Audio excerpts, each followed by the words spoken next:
çəkir göyə zəndağım. Axşam açıq olur ayın qabağı, göylərə baş çəkir göyə zəndağım. Axşam açıq olur ayın qabağı, bizim gəlinlərin bayram qabağı. Bizim gəlinlərin bayram qabağı, fəsəli yaymağı yadıma düşdü. Fəsəli yaymağı yadıma düşdü. Sən bizim əllərin ruhuna bir bax, bizdən inciməmiş bir əziz qardaş.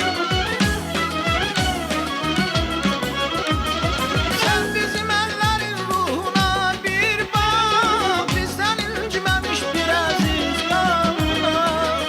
Nişanlı qızlarım görüşdən qabaq, nişanlı qızlarım görüşdən qabaq, telini saymağı yadıma düşdü.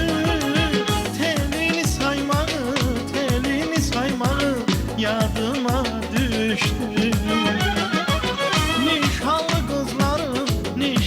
qızlarım görüşdən qabaq, telini saymağı yadıma düşdü.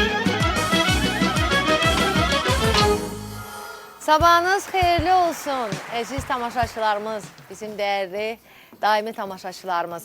Sabahınız xeyirli olsun. Gözəl bir gündə, bax növbəti gündə, bazar günündə sizlərlə biz yenə də bərabərik. Səhər çayı verilişindən salamlayırıq sizləri. Hər birinizə xoş istirahət arzu edirəm. Çünki bugün istirahət günüdür.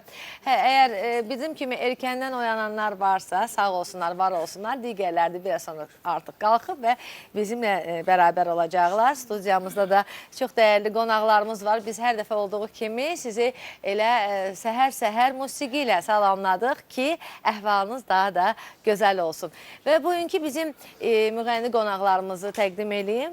Öz ifası ilə sizləri salamladı. Şahin Ağayev, xoş gəlmişsiniz. Necəsiz?